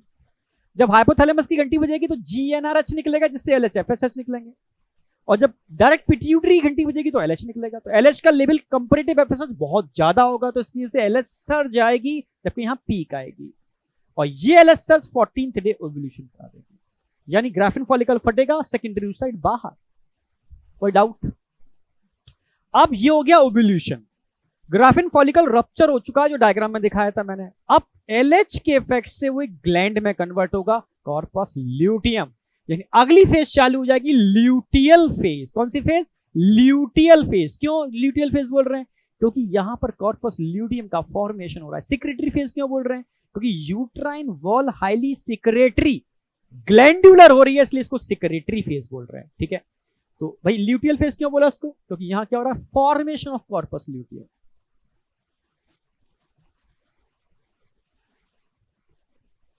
Formation of corpus luteum. Corpus luteum बन रहा है, इसलिए इसको ल्यूटियल फेज बोल रहे हैं। ठीक है, किसके इफेक्ट से बन रहा है? एलएच। एलएच ल्यूटिनाइजिंग हार्मोन, यही तो बना रहा है कॉर्पस ल्यूटियम, क्योंकि इसी ने तो ओव्यूलेशन किया था, एलएच सर्च ने। यही कॉर्पस ल्यूटियम को बनाएगा और उसको मेंटेन भी करेगा। क्लियर है? और corpus luteum act as endocrine gland. ठीक है, ये एक एंडोक्राइन ग्लैंड की तरह बिहेव करेगा। ठीक है, तो ये एक एंडोक्राइन ग्लैंड की तरह बिहेव करेगा कॉर्पस ल्यूटियम, और रिलीज करेगा, रिलीज रिलीज क्या रिलीज करेगा?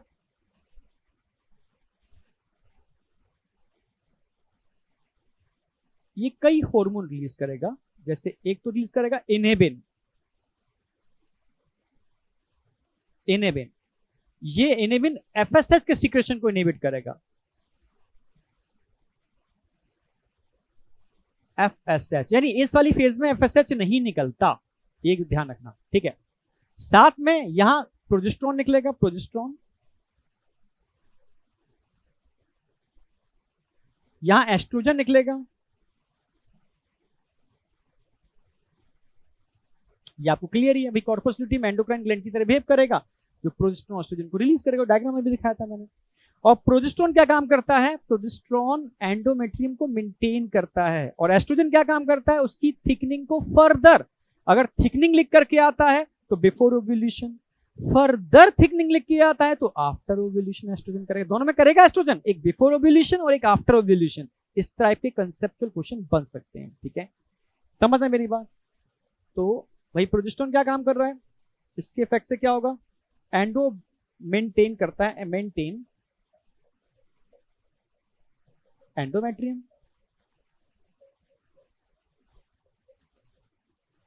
मेंटेन में क्या क्या होगा? Endometrium become highly secretory, secretory हो जाएगी, मतलब ग्लैंड्स बन जाएंगे। सिक्रेटरी का मतलब ग्लैंडुलर हो जाएगी, हम लोग ग्लैंडुलर हो जाएगी।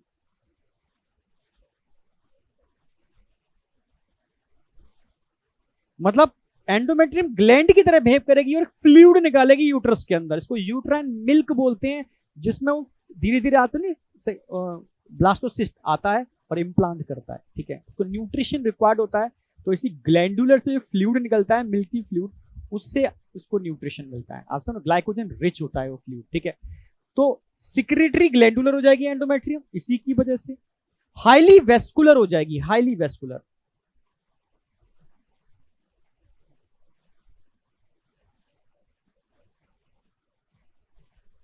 आप समझ रहे हो? हाईली वेस्कुलर हो जाएगी और कॉइल्ड ब्लड वेसल्स बन जाएंगे इसमें, coiled blood vessels. Coiled blood vessels इसके अंदर बन जाएंगे। ठीक है, आप समझ रहे हो? एंडोमेट्रियम तैयार हो चुकी है, और एस्ट्रोजन फर्दर थिकनिंग। एस्ट्रोजन क्या काम करेगा? Further thickening of endometrium.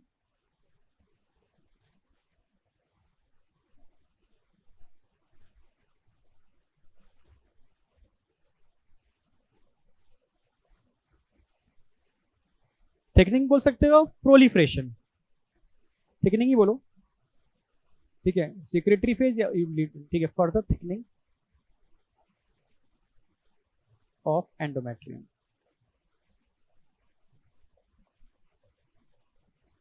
Endometrium की फर्दर थिकनिंग, दोबारा से एक बार थिकनिंग और होती है, और एक बार थिक करती है एस्ट्रोजन के इफेक्ट से। ठीक है, आफ्टर ओव्यूलेशन। आफ्टर, ये क्वेश्चन पूछ सकते हैं। बिफोर ओव्यूलेशन, बिफोर ओव्यूलेशन जो एस्ट्रोजन रिलीज होता है उसका सोर्स क्या है, आफ्टर ओव्यूलेशन जो एस्ट्रोजन रिलीज होता है उसका सोर्स क्या है, दोनों के सोर्स अलग अलग हैं। वो नॉर्मल फॉलिकल्स कर रहे हैं, ये यहाँ पर कॉर्पस ल्यूटियम कर रहा है, ठीक है।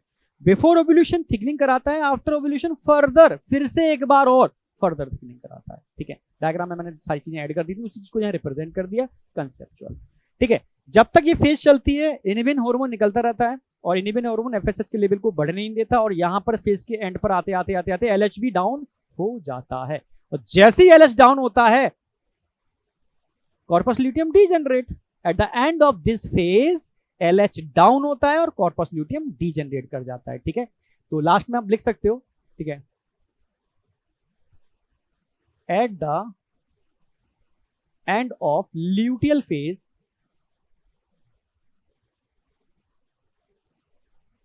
एलएच का सीक्रेशन क्या हो जाएगा, डाउन हो जाएगा, और एंडोमेट और कॉर्पस ल्यूटियम क्या कर जाएगा, कॉर्पस ल्यूटियम डीजेनरेट।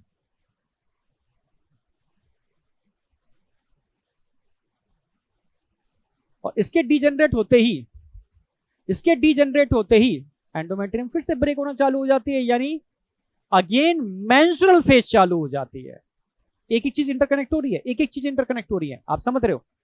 सबसे पहले मैंने बताया आपको मेंस्ट्रुअल फेज आई 1 से लेके 5 दिनों की। अच्छा, ये कितने दिनों की फेज होती है, 14 के बाद, 14 के बाद 14 ही तो बचे, तो लास्ट 14 डेज, यानी कह सकते हो 15 से लेकर के 28 डेज के बीच में ये साइकिल चलती है। लास्ट 14 डेज की ये साइकिल होती है, लास्ट के 14 दिन ये साइकिल चलती है, 28 29 जो भी है 20, आप समझ रहे हो, ये साइकिल चलती है, जिसमें कॉर्पस ल्यूटियम का फॉर्मेशन होता है एलएच की वजह से, जो इन हार्मोन को रिलीज करता है। ये इनिबिन हार्मोन एफएसएच को इनिबिट करेगा, ठीक है, प्रोजेस्टेरोन एंडोमेट्रियम को मेंटेन करेगा, और एस्ट्रोजन इसकी फर्दर थिकनिंग कराएगा। यहां पर जैसे ही प्रोजेस्टेरोन का लेवल बढ़ना चालू होता है फीमेल का टेम्परेचर थोड़ा सा बढ़ जाता है, इसको थर्मोजेनिक इफेक्ट बोलते हैं, ठीक है।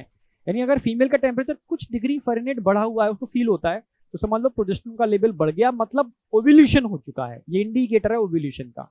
आप समझे नहीं समझे, तो अचानक एलएच का लेवल डाउन होते ही ये डीजेनरेट कर जाता है और अगली फेज फिर से चालू हो जाती है, समझे। इसी को बहुत डिटेल में, बहुत कंसेप्चुअल हम लेके चलते हैं रूटीन क्लास में, बस हल्के से मैंने हिंट दी है क्योंकि मेन फीचर्स का समरी जो मैं लेके चल रहा हूं। अब ध्यान से देखो एनसीईआरटी क्या बता रही है, एनसीईआरटी बता रही है स्टार्टिंग में एफएसएच बढ़ा हुआ है, अचानक से एफएसएच कम हुआ। एफएसएच कम क्यों हुआ, क्योंकि इनिबिन हार्मोन, डोमिनेंट फॉलिकल से इनिबिन हार्मोन निकल रहा था, ठीक है। इनिबिन इनिबिन इनिबिन कहां से निकल रहा था, इनिबिन हार्मोन स्टार्टिंग बताया था मैंने, जो फॉलिकल डोमिनेंट था वो इनिबिन निकालता है, और इनिबिन एफएसएच के सीक्रेशन को रोक देता है, भाई तुम डाउन हो जाओ, नहीं तो एक से ज्यादा फॉलिकल मैच्योर हो जाएंगे और फिर समझ रहे हो कई एम्ब्रियो बन जाएंगे, जो नेचर नहीं चाहती, ठीक है, आप समझ रहे हो। और फिर मैंने बताया था यहां पर एलएच सर्ज आती है और एफएसएच की भी पीक आती है, किस दिन आती है, 14th डे, ये क्वेश्चन आएगा, 14वें दिन ये देखने को मिलती है घटना। तो एलएच और एफएसएच का सिस्टम समझ में आ गया आपको, ठीक है। अब यहां क्या हो रहा है, डेवलपमेंट ऑफ फॉलिकल हो रहा है, और 14वें दिन क्या हो रहा है, आके ओव्यूलेशन हो रहा है, ये आप समझ रहे हो, 14वें दिन आके ओव्यूलेशन हो रहा है। फिर क्या हो रहा है, formation of corpus luteum, then formation of corpus albicans, यानी डीजेनरेट कर गया, ओवरी में सारे इवेंट आ रहे हैं। जब ये इवेंट हो रहे थे तब एस्ट्रोजन प्रोजेस्टेरोन का लेवल क्या था, ध्यान से देखोगे, ओव्यूलेशन से पहले एस्ट्रोजन की पीक आई हुई है और ओव्यूलेशन के बाद एस्ट्रोजन की पीक आई हुई है, तो एस्ट्रोजन की एक नहीं 2 पीक आई हुई है, ठीक है।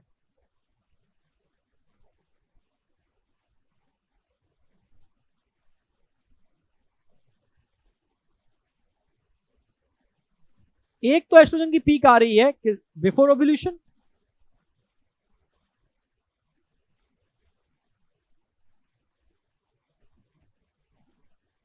बिफोर ओव्यूलेशन, एक आ रही है after, after ovulation. Before ovulation जो पीक आती है वो किस दिन आती है, 13वें दिन, 13th डे, ये क्वेश्चन पूछे जा सकते हैं।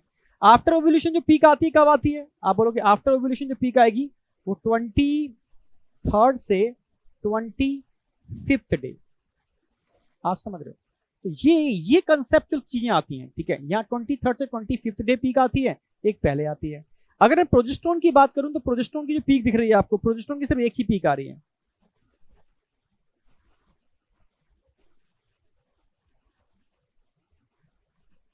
एस्ट्रोजन की 2 पीक है, प्रोजेस्टेरोन की 1 ही पीक है आफ्टर ओव्यूलेशन। किस दिन आ रही है? 21st डे, 21वें दिन। 21वें दिन इसकी पीक आती है प्रोजेस्टेरोन की, लगभग 21वें दिन, यहां मान लीजिए यहाँ पीक आती है, ठीक है, 21वें दिन ये क्वेश्चंस बनते हैं, ठीक है। तो एस्ट्रोजन प्रोजेस्टेरोन लेवल भी समझ में आ गया। अब ध्यान से देखोगे तो देखो मेंस्ट्रुअल फेज दिखा रखी है ना 1 से 5 दिन के अंदर, इसमें क्या हो रहा है? ब्रेकडाउन ऑफ एंडोमेट्रियम, इसको मेंसिस भी बोलते हैं, ब्लीडिंग हो रही है। फिर क्या हो रहा है? 5वें दिन के बाद धीरे धीरे प्रोलिफरेशन चालू हो गया, एंडोमेट्रियम थिक हो रही है, और फिर और थिक हो रही है आफ्टर ओव्यूलेशन, एस्ट्रोजन फिर से बढ़ रहा है। और यहां के ध्यान से देखो कि रेडनेस बढ़ रही है, रेडनेस, यहां लाइट है या रेड है, रेडनेस का बढ़ना इंडिकेट हो रहा है कि एंडोमेट्रियम बिकम हाईली वैस्कुलर और सिक्रेटरी, क्योंकि कॉइल्ड ब्लड वेसल्स बन रहे हैं, इसलिए इसको ल्यूटियल फेज या सिक्रेटरी फेज टर्म यूज करते हैं। क्लियर है? इसको ओव्यूलेशन, इसको प्रोलिफरेटिव फेज या फॉलिकुलर फेज टर्म यूज करते हैं, इसको मेंस्ट्रुअल फेज जिसमें मेंसेस होते हैं यानी ब्लीडिंग होती है। आप बताओ, एनसीईआरटी को एकदम डीकोड करके चलेंगे। अब एनसीईआरटी को मैंने फ्लो डायग्राम में कन्वर्ट किया है, पूरा लेक्चर समरी, आप समझना, पूरे लेक्चर को ऐसे हम पूरे चैप्टर को समराइज करेंगे जो ड्रॉपर्स के लिए बहुत जरूरी है। जब आप नीट में तैयारी करोगे, लास्ट टाइम आपके जब ऐसे नोट्स बनेंगे ना अल्टीमेट लेवल के, जिसमें एनसीईआरटी की एक एक लाइन इंक्लूड होगी, एनसीईआरटी खोल के बैठ जाओ आप। अब देखो, मतलब आपकी एक एक लाइन डीकोड ना हो तो मुझे बताना, आपकी जो भी क्वेश्चन एनटीए या एनएमसी या नीट वाले बना सकते हैं, इस समरी से बाहर नहीं जाएगा। और क्या चाहिए? डिटेल लेक्चर उन बच्चों के लिए है जो एकदम 0 लेवल पर है, और जो 500 प्लस मार्क्स लेकर के आ रहे हैं उनके लिए हमें ये एक अल्टीमेट फीचर लेके, उनको आता है सब कुछ, सर आता है, डिटेल की जरूरत नहीं है तुम्हें, ठीक है। अब तुम सिर्फ इस पर फोकस करोगे, क्वेश्चन प्रैक्टिस पर फोकस करोगे। हाँ, अगर कोई टॉपिक तुम्हारा वीक है तो तुम डिटेल में चले जाओगे, मतलब बहुत बैलेंसिंग तरीके से लेके चलेंगे आपको। और जो बिल्कुल 0 लेवल पर है उसको डिटेल लेक्चर देखना है, और फिर समरी देखनी है, और उसको एकदम मास्टर बनना है, ठीक है। समझ रहे हो? देखो, अब मेंस्ट्रुअल फेज एनसीईआरटी बोलती है 3 से 5 दिनों की एनसीईआरटी खोल लो। इसमें क्या हो रहा है? ब्रेकडाउन ऑफ एंडोमेट्रियम हो रहा है, breakdown of endometrial lining of uterus, NCERT की line. Release of ova is not fertilize, ये एनसीईआरटी लिख रही है कि यहां पर जो ओवा निकल रहा है वो फर्टिलाइज नहीं हुआ। अगर वो फर्टिलाइज हो जाता तो ये फेज नहीं आती, ये फेज आ रही है क्योंकि जो रिलीज ऑफ ओवा है वो फर्टिलाइज नहीं हुआ। फर्टिलाइज नहीं होता है तो मेंस्ट्रुअल साइकिल फिर चालू हो जाती है, फर्टिलाइज होता है तो ये फेज नहीं आती, अरेस्ट हो जाती है, रुक जाती है, ठीक है। आप समझ रहे हो? Release of ova is not fertilize, NCERT की लाइन है। फिर एनसीईआरटी ये भी कहती है, ऐसा नहीं है कि अगर रिलीज ऑफ ओवा फर्टिलाइज ना हो तभी, समझना, ये फेज चालू होती है, ठीक है, आप समझना, या रिलीज ऑफ ओवा का फर्टिलाइजेशन हो जाए तो ये फेज रुक जाती है। इसका इंडिकेशन ये नहीं है, ठीक है। एक तो ये भी है भाई, प्रेगनेंसी कंसीव हो गई, रिलीज ऑफ ओवा का फर्टिलाइजेशन हो गया, ठीक है, तो ये फेज नहीं चलेगी। लैक ऑफ मेंस्ट्रुअल इंडिकेटिव, यानी मेंस्ट्रुअल नहीं चल रहा, ये क्या बता रहा है? पहली तो ये बता रहा है कि जो रिलीज ऑफ ओवा है वो फर्टिलाइज हो चुका है, फेज नहीं चल रही ना, रुक गई, मेंस्ट्रुअल नहीं हो रहा, प्रेगनेंसी कंसीव हो गई, फर्टिलाइज हो गया मतलब प्रेगनेंसी कंसीव हो गई। हाँ, कभी कभी स्ट्रेस की वजह से भी मेंस्ट्रुअल साइकिल रुक जाती है।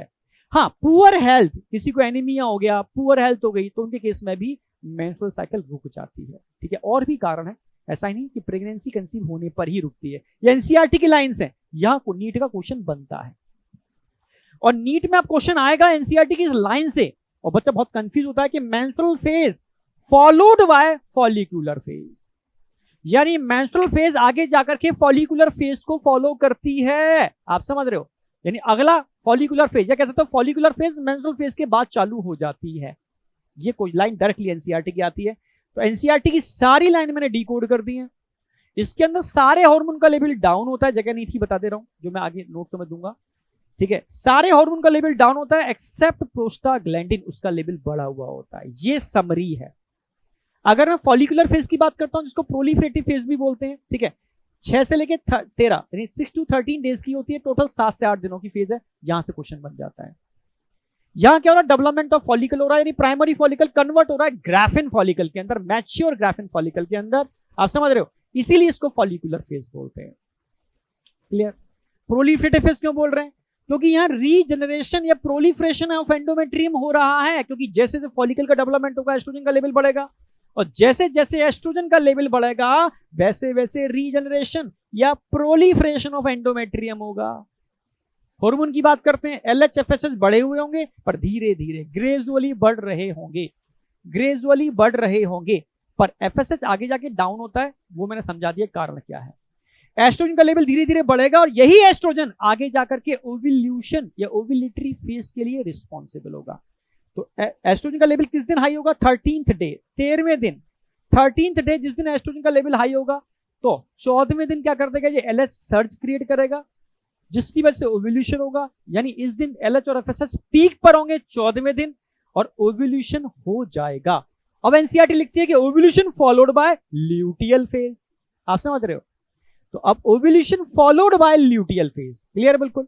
इसके बाद ल्यूटियल फेज चालू हो जाएगी। तो ये लाइन पूछी जाती है कि ovulation followed by luteal phase और menstrual phase followed by follicular phase. ये एनसीईआरटी की लाइन है जो डिलीट कर देते हैं लोग, समझ रहे? इस पर क्वेश्चन बनेगा। एनसीईआरटी पूरी पूरी लाइन क्लियर हो रही है। अब ल्यूटियल फेज सेक्रेटरी फेज, जैसे ओव्यूलेशन होगा कॉर्पस ल्यूटियम का फॉर्मेशन होगा तो again act as endocrine gland. तो ये एस्ट्रोजन प्रोजेस्टेरोन निकालेगा, इसका लेवल बढ़ा हुआ होगा। और प्रोजेस्टेरोन की बात करते हैं, एंडोमेट्रियम को मेंटेन करता है, सेक्रेटरी और ग्लैंडुलर बनाता है। हाँ, अगर एस्ट्रोजन की बात करते हैं, further thickening of endometrium, endometrium को एक बार फिर से थिक करने का काम करता है, इसलिए इसको ल्यूटियल या सेक्रेटरी फेज बोलते हैं। अब बताओ क्या चीज आपकी छूटी? एनसीईआरटी खोल के बैठो तो इस तरीके की समरी को कंसेप्चुअल क्लियर करा के ही आगे बढ़ेंगे। एक बेसिक समझा रहा हूं अभी तो आपको मैं, ठीक है? जब रूटीन लेक्चर में होगे तो पूरी जान डाल करके एक एक टॉपिक को क्रिस्टल क्लियर करके बढ़ेंगे। देखते हैं सिलेक्शन कैसे नहीं होता, ठीक है? और लास्ट में जब एनसीईआरटी सेशन चलेगा तो मैं एनसीईआरटी की एक एक लाइन को रीड करके डिकोड कराऊंगा, ठीक है? और तब आपकी एनसीईआरटी आपकी मुट्ठी में ऑलरेडी होगी। आप समझ रहे हो? क्योंकि अगर किसी चैप्टर में 8 लेक्चर है तो आज मैं एनसीईआरटी के 2 पैरा करा रहा हूं, अगले दिन 2 पैरा करा रहा हूं, आप उन 2 पैरा को रिवाइज करते हुए आगे चल रहे हो, रिवीजन भी करते चल रहा हूं, तो जब चैप्टर एंड होगा तो एनसीईआरटी के आप कम से कम 8-10 रिवीजन कर चुके होंगे। फिर समरी कराऊंगा तो उस दिन एनसीईआरटी की एक एक लाइन को अल्टीमेट वे में डीकोड कर चुके होंगे। और जब एनसीईआरटी सेशन होगा, जब सिलेबस खत्म हो जाएगा, तब तक तुम भूल चुके होते हो, लगेगा सब जीरो हो गया, सर रिवीजन कैसे करें? एक और मौका मिल रहा है रिवीजन करने का, एनसीईआरटी की एक एक लाइन को फिर से डिकोड करेंगे। मतलब बहुत बैलेंसिंग तरीके से बनाया है पूरे बैच को, जिससे कि लास्ट टाइम पर बच्चे का रिवीजन भी हो जाए, लास्ट टाइम पे बच्चे को जो एनसीईआरटी में दिक्कतें होती हैं वो भी सॉल्व हो जाए, और जो बच्चे शुरू से ही सीरियस थे उनको तो वो हलवा लगेगी एकदम, ठीक है? और question practice, test, analysis parallel चलती रहेगी, जो आपको स्टेप बाय स्टेप आपके अंदर फील कराएगी वाकई में इवोल्यूशन हो रहा है या नहीं हो रहा। तो आपके अंदर भी ये इवोल्यूशन टाइप का सिस्टम चलेगा, आप फील करोगे यार बहुत कुछ सीखने को मिल रहा है, और आपके अंदर फीलिंग आएगी कि आप इस बार नीट एक अच्छी रैंक से क्रैक कर पाओगे। तो बेटा बस मैं यही कहूंगा कि पास्ट को छोड़ो, पूरा एक मोटिवेट होकर के अपने को समझ के कि आप में क्या कैलिबर है, आप कर सकते हो या नहीं कर सकते, ठीक है? मैं सच कह रहा हूं, ये बैच ट्रस्टेड इसलिए बोल रहा हूं, सारे एक एक मतलब चुन करके एक बहुत बेहतर टीम बनी है, और ये मिल करके डेडिकेशन से आपके संग लगने वाली है, ये गारंटी है, ठीक है? लोग क्या कहते हैं, लोग क्या कमेंट करते हैं, अगर उनसे इन्फ्लुएंस होगे तो कोई दिक्कत नहीं, वो आपका मतलब डिसीजन है, ठीक है? बस मैं दिल से बोल रहा हूं कि हाँ, हम लोग डेडिकेशन से मेहनत कर रहे हैं, और जब मेहनत करते हैं तो वो 100% किसी न किसी रिजल्ट में कन्वर्ट होती है, वो दिखती है, रिफ्लेक्ट करती है, जो इस बार रिफ्लेक्शन मुझे रिजल्ट में देखने को मिला। तो बस अपना मैं 100% देने वाला हूँ, डिसीजन, ठीक है? बस टाइम नहीं है, मंडे से हम इस बैच को स्टार्ट कर रहे हैं, ठीक है? और अभी मंडे तक या संडे तक, संडे इवनिंग तक, रात 12 बजे तक इसका एक ऑफर भी है, ठीक है? आप इसको ले सकते हो, ठीक है? अगर आपके अंदर जरा भी गट फीलिंग हो रही है तो, अगर आपको अपने ऊपर जरा भी डाउट है, बिल्कुल। Thank you, all the best, bye.